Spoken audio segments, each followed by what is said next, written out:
Thank you very much. And for those who were here, I really did appreciate the photo. I was in hospital for over 4 months, and when you sent me the photo, I was hoping it was going to be a quick in and out. So it's obviously great to get loads of support. It meant a lot to me and my family. People probably know that I was in hospital for 100 days. I had a heart transplant at the end or at the beginning of December. So I'm now 6 months in to my recovery.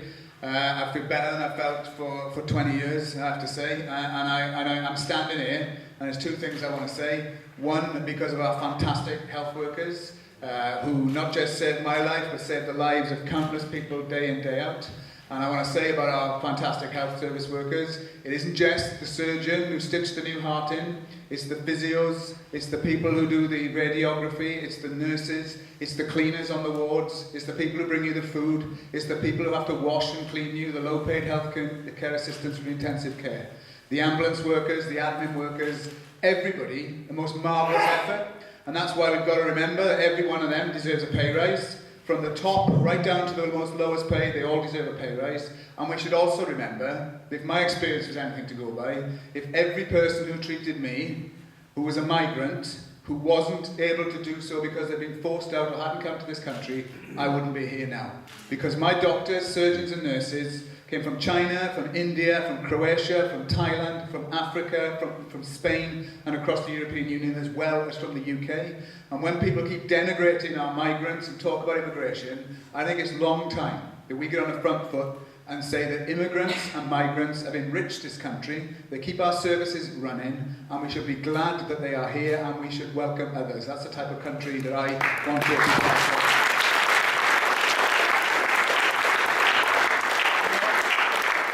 I would be remiss publicly to speak to say I also wouldn't be here if it wasn't for the most generous gift anyone can make, which is that of organ donation.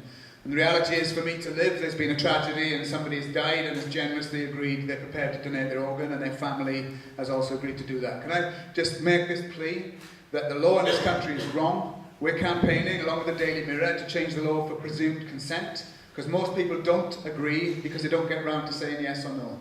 In Wales, they've changed the law, and the amount of organs available has rocketed, and the amount of transplants has rocketed as a result. So I want to thank, certainly, the organ donors who saved my life, but urge anyone who is not an organ donor to consider doing so, because it saves people's lives, and I hope we can all commit to wanting to do that. Now, having said that, the meeting's called Tories Out, Unite Our Movement to Defeat Austerity, and the contribution, briefly, that I wanted to make is what can we do in the unions to help deliver better pay for our members, better job security, but also in so doing, strike a mortal blow against Theresa May and her despicable government to not just benefit trade union members today, but actually force this government out and get a general election so that we can get Jeremy Corbyn and the Labour Party into office to really help transform people's lives. And therefore I see the connection between what all the speakers have said tonight is that we're fighting for day-to-day justice, but we also have our horizons higher than just immediate victories in the workplace. We actually want to see a change in our society. That's why PCS is very proud to say, although I'm going to talk mainly about public sector pay, I want to say we stand absolutely with the McDonald's strikers, with the strikers at Barts, with those people on strike wherever they may be in this country who are standing up against the injustice of their employer. And that includes, and I'm going to make a big mention, the PCS members in Sheffield Eastern Avenue Job Centre, who've now had 4 weeks of strike action, some of the lowest paid public sector workers, who are on strike to keep a benefit office open in the most deprived part of Sheffield, where not a single worker on strike stands to gain financially or a job out of their actions. They've all been guaranteed jobs in a neighbouring office. They are striking in solidarity with the vulnerable, the disabled, the people who need community-based benefits systems. And I'm proud that those strikers, in the best traditions of our movement, are striking for the public that they serve, and I hope that people can support those workers alongside all the other disputes that people have heard about tonight. So public sector pay. But we all know the arguments. The government has capped public sector pay, meaning that we've had thousands of pounds lost from members' pay packets over the last 7 years. We all know that every single year since 2010, the TUC has met, usually in Brighton, it has to be said, where we've had a resolution moved by unison, seconded by PCS, supported unanimously, that commits us to coordinated action to defeat the pay cap, and here we are 7 years on, no coordinated action, and we've still got a pay cap. So the message that our union brings to the Congress this week is actually everything's changed. The time is now, that the Corbyn election surge, the fact that now austerity is not popular, that the public don't support pay caps, they want to challenge inequality, means there is a new mood that would make it unforgivable if unions and union leaders did not now get together to turn the resolution we voted for unanimously into action that actually allows us to have coordinated public sector strikes if the government does not use the budget to scrap the pay cap for everybody and put funding into our public services. And therefore PCS at its fringe today, supported by the GMP, by the FBU who were present, by the teachers, with Len McCluskey from Unite, we're all clear, we want to stand together, the pay cap is unfair, all public sector workers deserve a pay rise, and we're determined to make sure we get it. So what do we need to do in order to make that happen, and how can it help the political situation? Well, first of all, Corbyn doesn't have the numbers in Parliament to bring Theresa May down. We know she'll do anything to cling on. It's a weak government that is making dreadful decisions, but in Parliament, she has the numbers to survive. What we can do to actually force her to go is use the support we get from the Labour front bench by mobilising thousands, tens of thousands and millions of people to stand up and fight her over things such as public sector pay and justice in the workplace. If we mobilise people out on the streets and in the workplace, and we have a radical political opposition, it can create the climate where the government has to go. And if there's a general election now, I'm sure we're all more enthusiastic than we have been in an awful long time that we can have a radical government take it in its place. And of course we can do that, because if that's what we bring about, that's good news, but we have the right to do it because we're representing people, civil servants, whether it's nurses, whether it's local government workers, whether it's teachers or education workers, who have had pay cuts in their living standards for 7 consecutive years. So we have a just case, we have the right to have coordinated strikes, and I think that we can actually win them. So now we've got to turn the resolution into action. So today, others as well as myself have been on the media saying that we are determined to stand united and we're going to break the pay cap. What's the answer been? The Tories have made concessions allegedly today. They've made the bumper offer. The prison officers are going to get 1.4%. The police officers are going to get 1% and a 1% bonus. Nothing changes for anybody else, and it's all going to come out of existing budgets. Well, I describe that as a miserable, pathetic attempt to divide some public sector workers from others that has been roundly rejected by the Prison Officers Association, and I publicly commend them for dismissing that out of hand first thing today when that offer became known. Because the reality is, any pay offer that is less than inflation is a pay cut.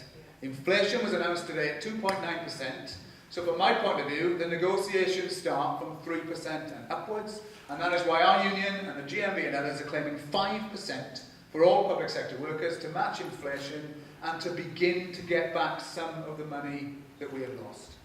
We're also clear that it should apply to all public sector workers. And let's be clear, if there's a divide and rule, our view is this: teachers deserve a pay rise, but so do the canteen staff and the caretakers and the teachers' assistants.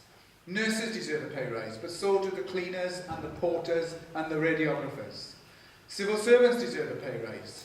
Public sector workers in local government, whether they empty the bins, they do social care, or they work in sports centres or libraries. We all serve the public, we all deserve pay rises. United we will stand and we will not let them divide us. So then the second question comes, which brings us back also to politics and austerity. In all the interviews we've done today, because they can sense there's a unity, because they can sense we're serious, they start looking for the arguments. So I'm now being told in media interview after media interview today, where's the money coming from? Can you believe it? About 5 journalists have said, there is no magic money tree. Now obviously, our answer to this is, well, there was one for the DUP, as we know. But actually, we don't have to just make that point, although fair enough. We actually make a different point, which is 5% pay rise for every public sector worker, let's be clear, will cost £9 billion. So people today in the media have been almost apocalyptic, what's the word?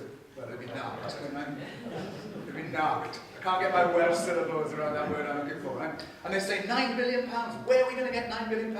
The country is bankrupt. So we're using the opportunity to say, well, where you get the £9 billion is a bit of Keynesian economics. that actually you recognise that we can, in an economy like ours, invest in our public services. You put the money in because people deserve it. And do you know what? If a nurse has a 5% pay rise, she will not run to the Cayman Islands and invest it to evade the tax. She is likely to spend it in the economy, in the shops, on things that can be made and manufactured in Britain and boost the economy. In other words, you invest money because it will boost the economy, because austerity isn't working. Because austerity means for us misery for our people whose living standards are cut, and it means an economy that we're told this week is the worst growing economy in the G7. So this is an opportunity to talk about a bit of Keynesian economics, a bit of where is your priority, and actually to boost the economy. So after that, they then turn to, well, you won't beat the thresholds. And Len McCluskey today has said that Unite would be prepared to take illegal industrial action. Now I start from this point here, is it would be, I think, wrong for trade union leaders today to be already saying we can't meet the thresholds, because it immediately begs the question, well, if you can't get 5 in 10 members voting, they can't be that angry. So our view has to be, the thresholds are unfair, they're undemocratic, but we're going to try and beat them. So in PCS, we have announced a ballot of all of our members, a consultative ballot. What we're going to do is we're going to ballot everyone, and we're going to use the internet, telephone, post. We're going to flood resources in, and then we're going to analyse the results. We're not going to sit back and say we can't beat the threshold. We're not going to sit back and assume it will happen. We're not all as well organised as the CWU, who have no doubt will beat the threshold. Public sector unions have traditionally struggled. What we'll do is analyse the results. And when you get them back in, if you see areas that need more support, you flood resources in to build the confidence to have a legal strike ballot. So what we're doing is saying these laws shouldn't paralyse us, but we have to adapt. And we have to give strength and confidence to people. And wouldn't it be great if all other public sector unions did the same? Because if we all did the same now, it would mean we could maximise the pressure on the government in the run-up to the budget. But here's the key point. When Philip Hammond doesn't agree to scrap the cap for all and give inflation-proof pay rises in the budget, we've done all the hard work and the graft, which means we could quickly move to proper, coordinated, lawful ballots towards the end of the year or early next. In other words, the signal we're giving, it's not about slogans, it's not about the resolutions, it's doing the detailed work to build confidence of people across the board that we can take action together, like we did on pensions in 2011, when 29 unions and 2 million public sector workers went on strike. That didn't happen on its own. It happened because of hard work and activists building the case in their workplace and convincing union leaders. It also happened, by the way, because 4 unions, the UCU, the NUT, the ATL and PCS, went on strike in order to try and get that move going. And it was very effective and it worked. So my message really in finishing is really the time has to come. We've had enough words, we've had enough resolutions, we now need to see actions. We need to support that action that takes place. The McDonald's strikers, inspirational. So are the strikers at St. Bart's. So are the refuse workers in Birmingham. So are the Sheffield DWP strikers. We support them and we build them. We support Corbyn's message. We rejoice in the fact we've got a Labour leader who supports strikes at the dispatch box rather than one who either shuffles looking at his feet or embarrassed or even worse, condemns the strikes, as we've seen from previous Labour leaders. But then we do the work now to build in our workplaces to say if they will not get rid of the pay cap, we will take coordinated action against them. If that happens, the benefits are this.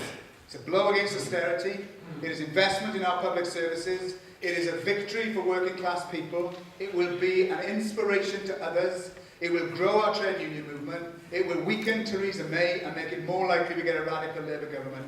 All of that sounds an awful lot better to me than the misery we've had to endure for 7 years, because it shows we're on the front foot, we're confident and we can win, but we do it with hard work, solidarity and comradeship, supporting those who are in the front line like our friends in McDonald's, but also giving confidence to those who need to be convinced that we can win.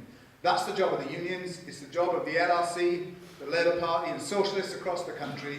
We're proud to be part of that fight, and we look forward to being here next year celebrating the first growth in our members' living standards for 7 years rather than another miserable year.